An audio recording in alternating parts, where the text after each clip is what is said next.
Bonjour à tous et ravi de vous retrouver pour notre podcast Ma Première Fois.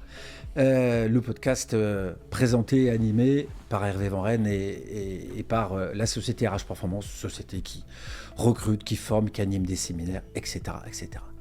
Aujourd'hui, j'ai le plaisir de recevoir Olivier Talbert. Salut Olivier, j'espère que tu vas bien. Salut Hervé.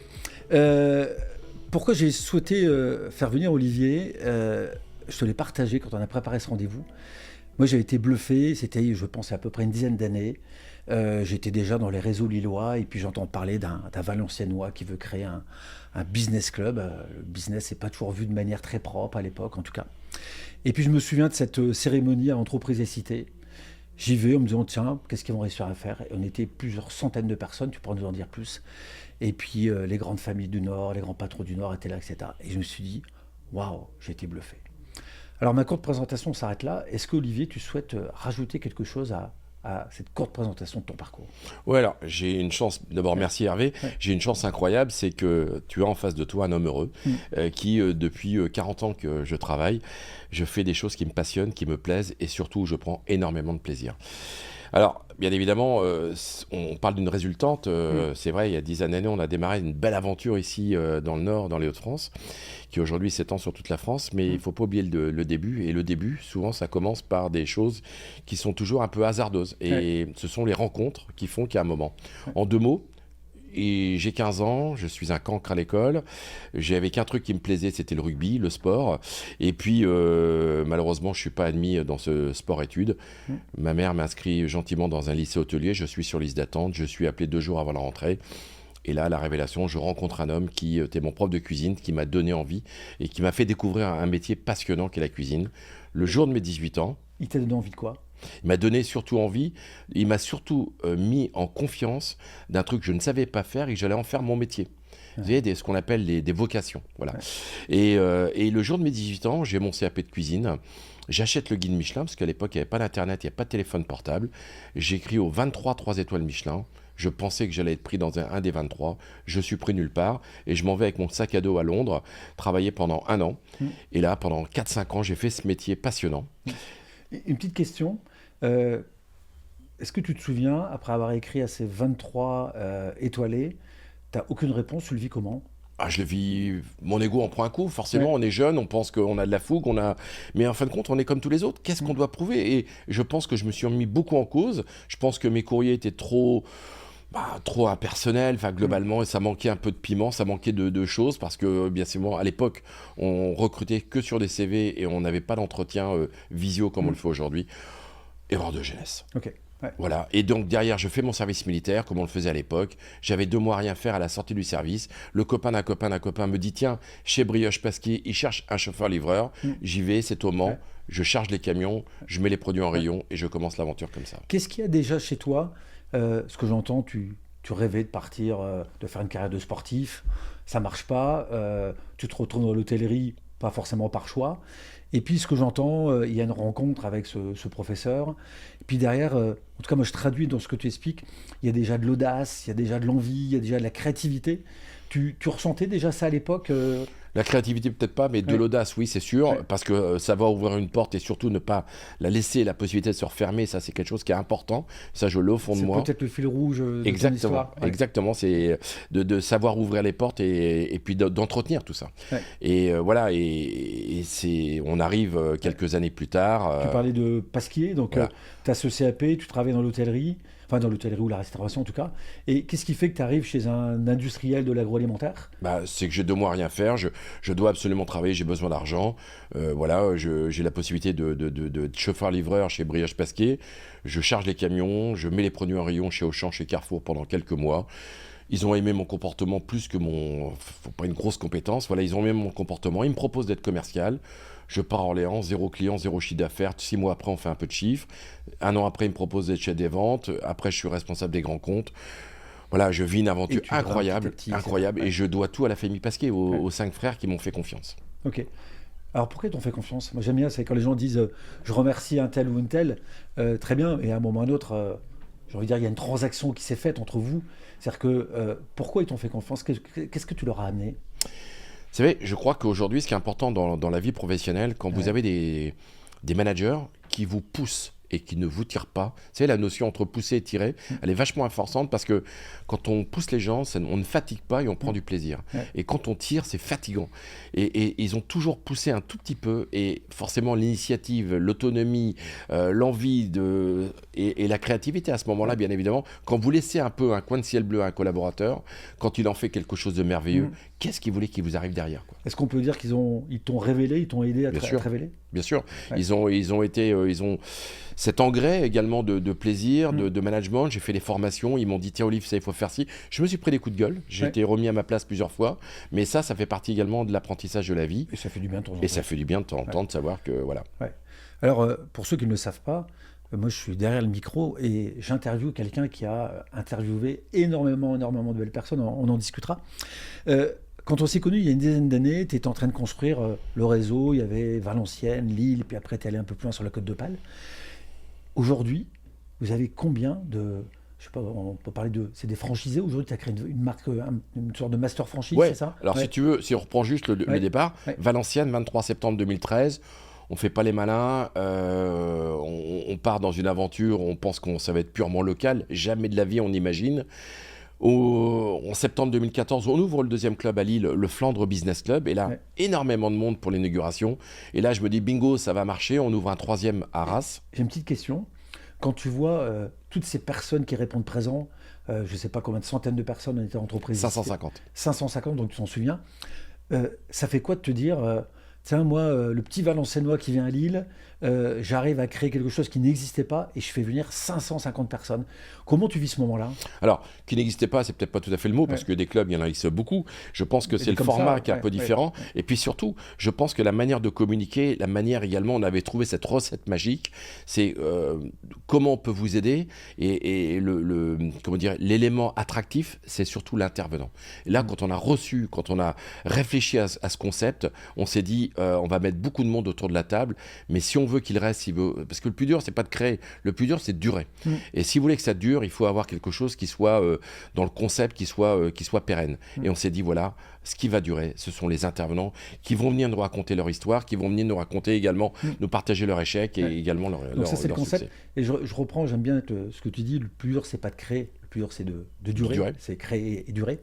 Je reviens sur ce moment-là, quand tu vois tous ces gens qui s'inscrivent, 550 personnes qui viennent, comment tu vis ce moment-là? Émotionnellement, tu dis, t'es émerveillé, t'es étonné, t'es sous pression, t'es comment à ce moment-là? Je me souviens d'avoir partagé ce moment, une petite phrase avec Franck Grémont-Pré, qui était également un de mes mentors au départ, qui m'a beaucoup aidé également sur les réflexions, et Annick Berrier, qui a été notre présidente longtemps sur Dunkerque et sur Paris, qui l'est toujours du moins.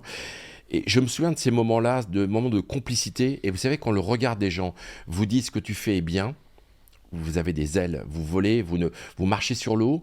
Et ce qui est le plus dur, c'est de pouvoir avoir toujours les pieds sur terre, bien évidemment, parce qu'après, vous allez voir le nombre de rencontres que vous faites, ça suscite bien évidemment de la curiosité, un peu de jalousie également au sein de l'environnement, et puis surtout le regard des autres change.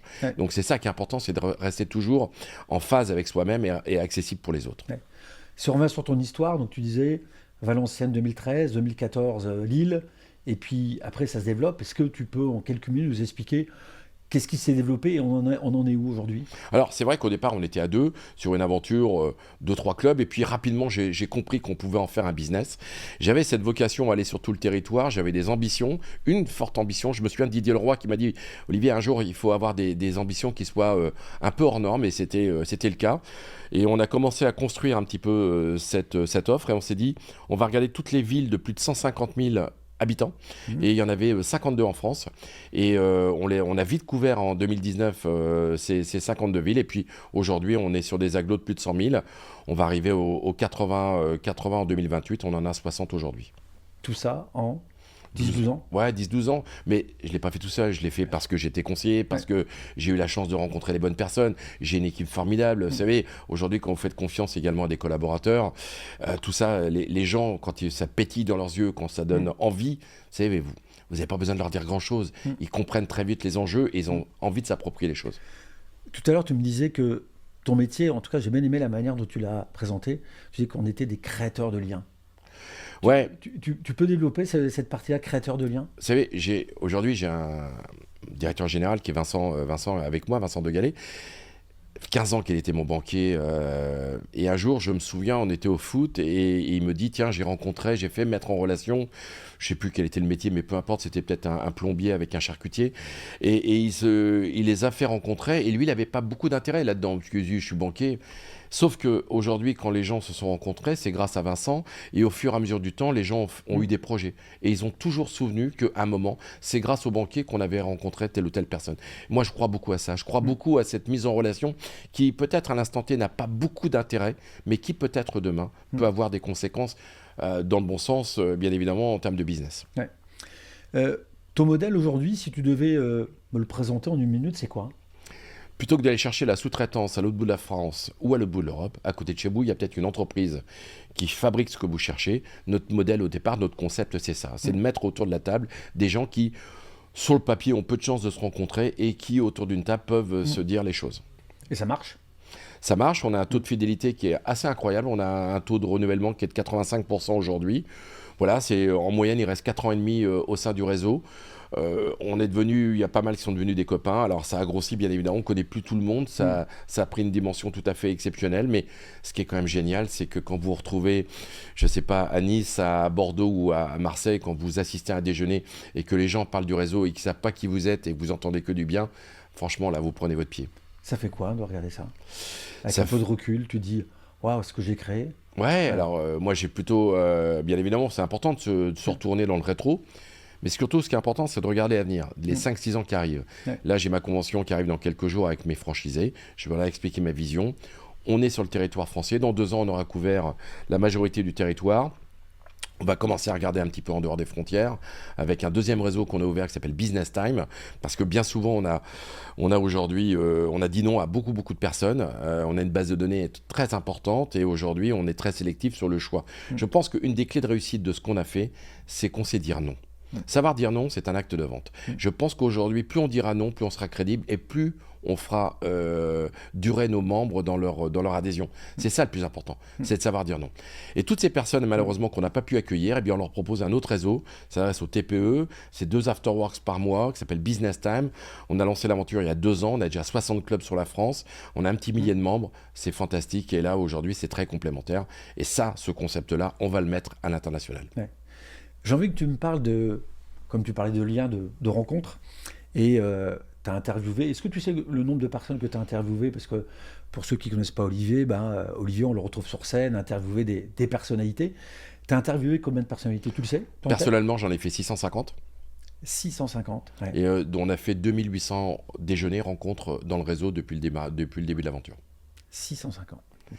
Mais c'est pas forcément des gens connus, tu vois, Hervé. C'est pas parce que on a accueilli, je sais pas, Nicolas Sarkozy, François Hollande ou je ne sais quoi. Moi, ce qui m'apporte le plus, je me souviens d'un Olivier Lajousse, par exemple, qui est un amiral, qui a été élu DRH de l'année en 2012. Cet homme m'a bouleversé. Dans son témoignage. Comment on dirige 2000 personnes sur un porte-avions sans que les mecs se foutent sur la gueule. C'est ça qui m'intéresse. C'est de comprendre comment les métiers de chacun, et je veux dire, aujourd'hui, c'est pas forcément des gens connus, et j'adore. Yvan Bourgnon qui va partir faire le tour du monde à l'envers prochainement, moi, ça me subjugue quand j'entends des histoires comme ça, parce que le mec, il pourrait rester au coin du feu chez lui, et le mec, il est toujours en train de se mettre en situation, en projet. Alors, tu as devancé peut-être un peu les questions que j'allais te poser. Parmi ces 650 personnes, et peut-être que tu me parleras de l'amiral, est-ce qu'il y a une personne qui t'a touché en particulier? Ou plusieurs personnes, évidemment. Mais si on avait une, ça serait qui et pourquoi? Difficile de répondre à ça, mais aujourd'hui, je me souviens de le début. Le début, beaucoup d'appréhension, c'est vrai quand vous avez des gens connus au téléphone, vous vous dites comment je veux m'y prendre, mais en fin de compte, c'est des gens comme vous et moi qui s'expriment la plus belle des manières. Et justement, j'ai une question à te poser. Comment on arrive à convaincre quelqu'un de connu, qui a un agenda de ministre? Toi, tu es profondément inconnu à l'époque. Comment tu arrives à convaincre de venir sur une scène devant des dirigeants, des entrepreneurs et pas que? Comment tu fais? Je crois qu'il faut savoir donner envie, il faut savoir également s'appuyer sur ses forces, et puis surtout d'expliquer clairement ce qu'on attend d'eux. Alors bien évidemment, je vais être très clair, il y a des contreparties financières pour la majorité d'entre eux, et ça aussi c'est un élément qui est important. Je pense que les gars ne viendraient pas s'il n'y avait pas également de contrepartie ou de modalité en face. Mais peu importe, aujourd'hui, quand on reçoit 3 fois Nicolas Sarkozy et à plusieurs reprises des hommes politiques sur tout le territoire, ceux-là ne sont pas payés, bien évidemment, mais ce que je veux dire, c'est qu'il y a une notion de plaisir qu'ils ont pris. Et quand vous avez le lendemain matin, je me souviens, il est venu le 13 décembre 2023, le 14 décembre, il m'appelle à 10h30, je suis dans ma voiture, Monsieur Talbert, je tiens à vous exprimer mes remerciements, j'ai passé un moment unique hier à Lille devant 1200 patrons. Tu sais, ça vous fait chaud au cœur. Ça aussi, ça fait partie de l'adrénaline, de ce que vous aimez dans votre métier. Tu vas nous parler à plusieurs reprises de Nicolas Sarkozy. Est-ce que c'est l'une des personnes qui t'a le plus marqué? Ouais. Et pourquoi? Parce que, bien évidemment, l'enjeu était incroyable. La veille de ce déjeuner, je me souviens, toute l'équipe était mobilisée. Plus de 70 personnes étaient là pour organiser l'événement. C'était un mardi, donc le lundi, tout le monde était là.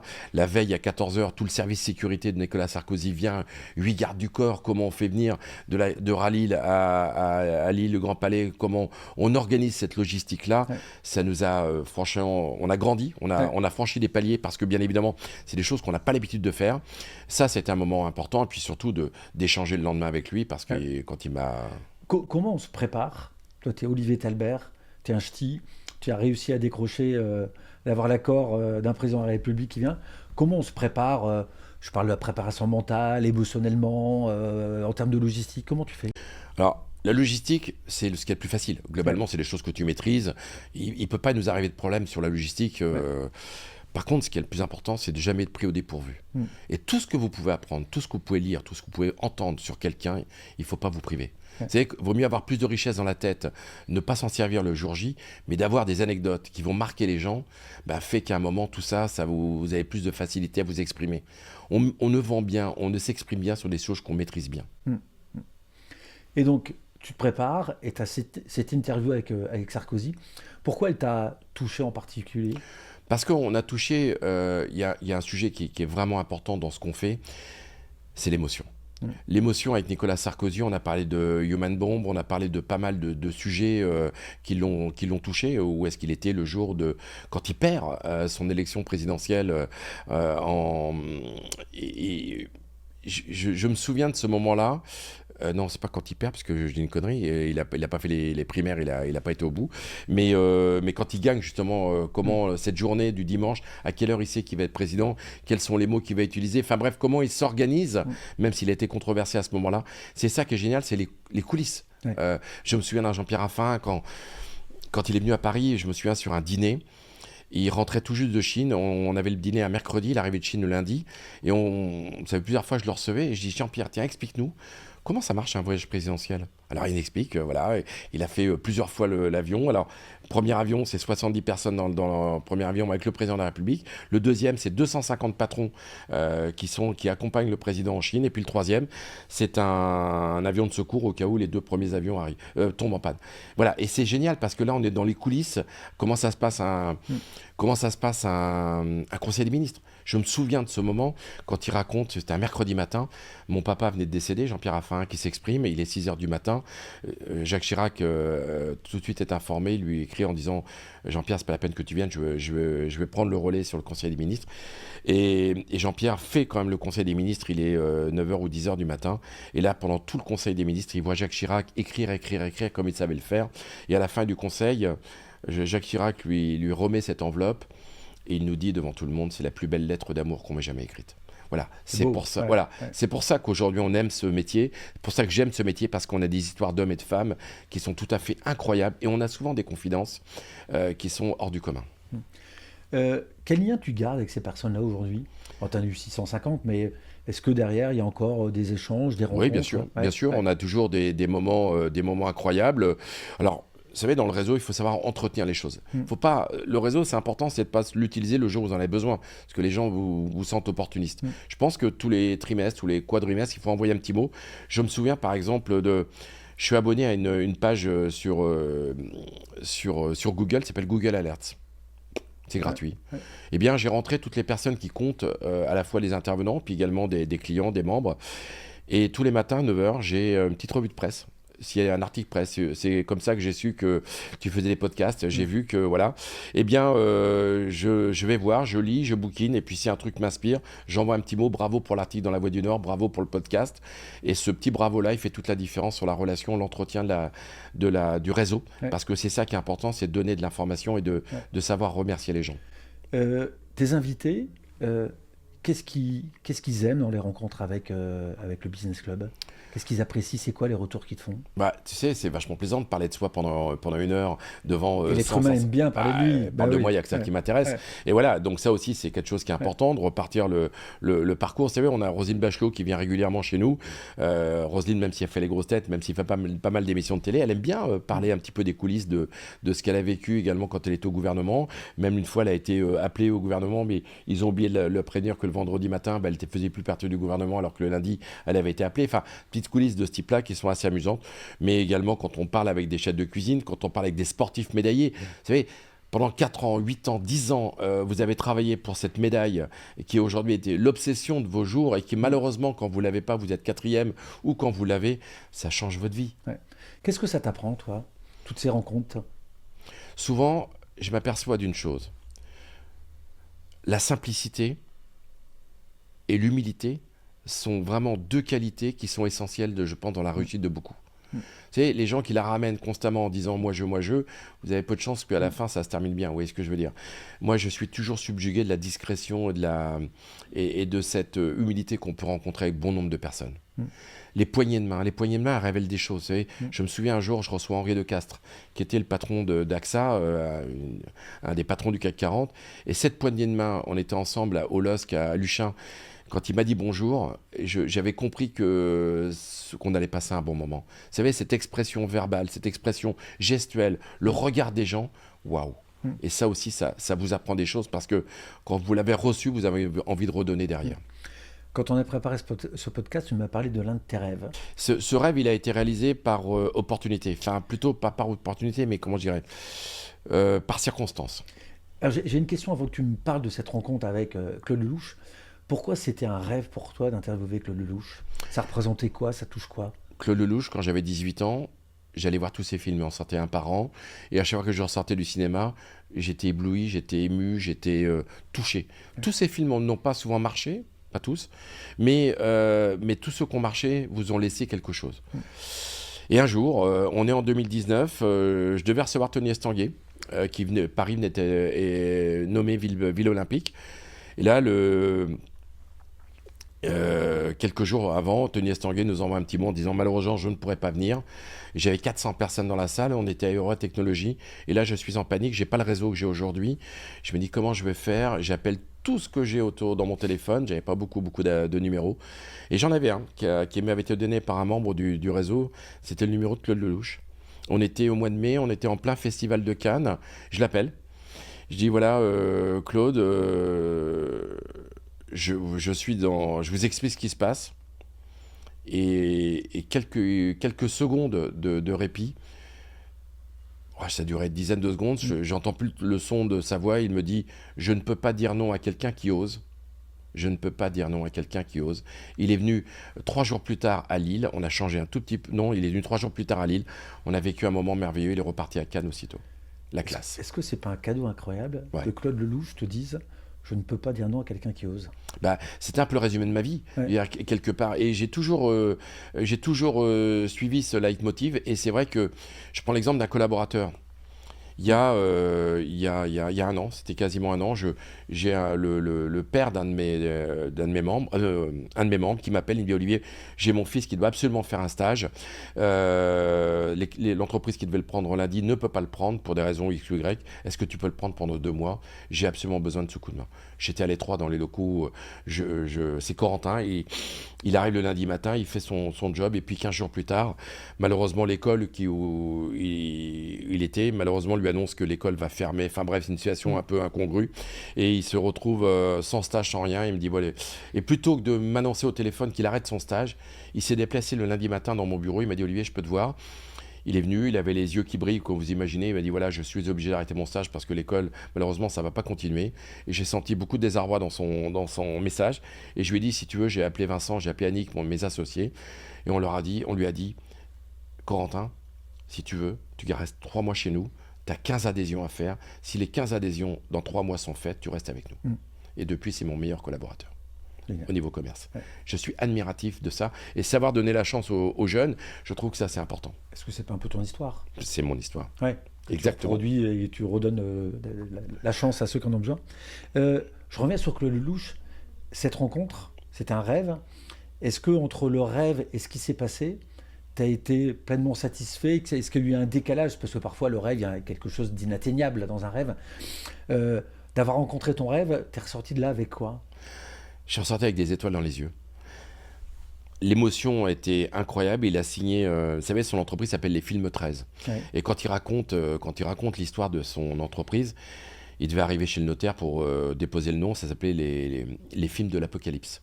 Et le notaire lui dit, c'est pas un nom d'entreprise, ça fait pas rêver. Et il lui a proposé, voilà, on est aujourd'hui un vendredi 13, il est 13h, on est un numéro 13, vous allez appeler votre entreprise Les Films 13.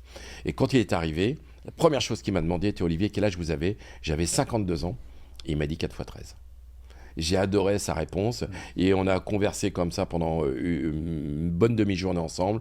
J'ai passé un moment incroyable, on s'est revus à 2-3 reprises, mais si un jour j'ai l'occasion... Vous savez, j'avais un rêve, j'avais 5 rêves plutôt quand j'étais gamin. Porter un jour la flamme olympique, je l'ai porté le 2 juillet dernier. Et je voulais tourner dans un film de Claude Lelouch. Il m'a tendu la main. Malheureusement, ce jour-là, j'étais pas dispo, mais j'aurais bien voulu. Et Claude, si tu m'entends, j'aimerais bien... Si tu peux être figurant. Voilà, ouais. J'aurais voulu être figurant dans un de ces films. Et voilà, ça fait partie des choses que j'ai envie de faire demain. Ouais. Si tu avais voulu faire un autre métier, tu aurais fait quoi? Je te l'ai dit tout à l'heure, j'ai plusieurs passions, le sport, mais surtout également la cuisine. J'aurais rêvé d'être inspecteur du guide Michelin. Inspecteur, parce qu'aujourd'hui, de pouvoir travailler dans un monde qui vous passionne, dans un monde de passionnés, parce que bien souvent les chefs de cuisine et l'environnement hôtelier est un monde de passionnés. J'aurais rêvé de ça. J'ai écrit plusieurs fois à Gwenaël, le patron de guide Michelin, il m'a jamais répondu. Donc s'il nous écoute, alors là, ouais. Gwenaël, j'espère qu'il va me répondre. Si on a Claude Lelouch qui nous écoute, plus le patron du guide Michelin, on aura fait un bon podcast. Ouais, et puis j'aimerais bien, Gwenaël, si tu veux venir également nous raconter un peu l'histoire, les coulisses du guide Michelin, ça nous intéresserait. Alors là, je suis sûr qu'on est plus de 1000 patrons dans la salle. Ouais. Ce jour-là, tout le monde est intéressé pour savoir comment fonctionne le guide Michelin. Olivier, tu as eu plein de rencontres, tu as eu plein de souvenirs incroyables. Est-ce qu'il y a un souvenir qui t'a marqué en particulier? Ouais, j'ai un souvenir qui m'a marqué et c'était également quelque chose que j'avais imaginé quand Paris a été nommé ville olympique.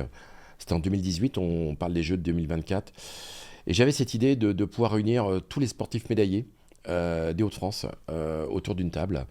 Et là, on a commencé avec mon équipe à travailler, à chercher quels étaient les médaillés, mais bien évidemment, morts ou vivants, on en avait identifié à peu près 365 depuis 1896. Il en restait 39 en vie à l'époque, quand on s'était vu en 2019. Et on leur a tous écrit. Et il y en a 31 qui sont venus ce jour-là. Ils sont venus avec leurs médailles. Ils sont venus avec leur médaille de Munich, leur médaille de Montréal, leur médaille de Moscou. Voilà. Et tous ceux qui ont une médaille qui a brillé pour les Hauts-de-France, eh bien, ils sont venus à ce moment-là. Ça m'a profondément marqué. Et on avait 50 gamins qui étaient pressentis pour partir au jeu. Et on était 700-800 au ce déjeuner. C'était au Vélodrome de Roubaix. Ouais. Et quand on avait un sportif par table, et à la fin, on s'est tous levés, on a tous chanté une Marseillaise a cappella. C'était certainement le plus beau moment. Ouais. Et pourquoi ce moment t'a marqué en particulier? Parce qu'on a fait un truc que personne d'autre n'a jamais fait. C'est ça qui me plaît. C'est cette idée d'avoir eu cette idée de réunir autant de sportifs, de médaillés autour d'une table et de se dire que personne ne l'a jamais fait, ça motive les troupes. Le temps passe vite et pour autant, si c'était à refaire, cette histoire entrepreneuriale que tu portes avec beaucoup de succès, qu'est-ce que tu changerais? Qu'est-ce que tu garderais? Alors, il y a plusieurs choses que j'ai tardé à faire que j'aurais dû faire plus tôt. Comme quoi? Digitaliser plus mon entreprise. Ouais. Je pense que mettre de l'IA. Ouais. Je pense qu'aujourd'hui, plutôt que les gens choisissent à côté qui veulent manger, je voudrais plutôt que l'IA nous pousse des suggestions de personnes avec qui on pourrait faire du business demain. Et là, sur tout le territoire. Je voudrais avoir également la possibilité de travailler encore plus en amont avec mes managers franchisés pour faire évoluer le concept. Ce qu'on va faire, la convention, mais je voudrais les rendre plus partie prenante. Je suis un peu trop, je dirais un peu seul, mais parce que j'ai du mal à partager. Tu voudrais les rendre acteurs. Voilà, ouais. Et j'ai du mal à déléguer. Je n'ai pas fait de délégation première langue, tu vois ce que je veux dire. Je suis plutôt, c'est mon côté un peu autodidacte qui me dit j'aime bien contrôler, j'aime bien. Il faut que j'apprenne à faire confiance. Et puis, Forcément, des fois, alors, on a eu quelques petites claques, on a fait des erreurs de casting sur des recrutements, mais c'est la vie, quoi. Toi, tu es dans les ressources humaines, c'est la vie et il faut l'accepter. On a du mal à... L'échec, on a du mal à l'admettre, on a du mal à le vivre, mais ça fait partie de... C'est un truc que j'ai retenu de la conversation avec Nicolas Sarkozy. L'échec fait partie de la réussite. Et je pense qu'il a raison. Au tout début de cet entretien, tu as tout de suite annoncé que tu étais un homme heureux. C'est quoi un homme heureux ? Un homme heureux, c'est qui fait ce qui plaît, avec les gens qu'il a envie de travailler, avec une famille aimante, et avec des gens où tous les jours il y a du sourire sur les visages. Et tous mes collaborateurs aujourd'hui, j'ai une chance incroyable, c'est qu'on a la chance d'avoir des collaborateurs et des membres qui aujourd'hui nous rendent au centuple. Ouais. Je crois que tu as une recette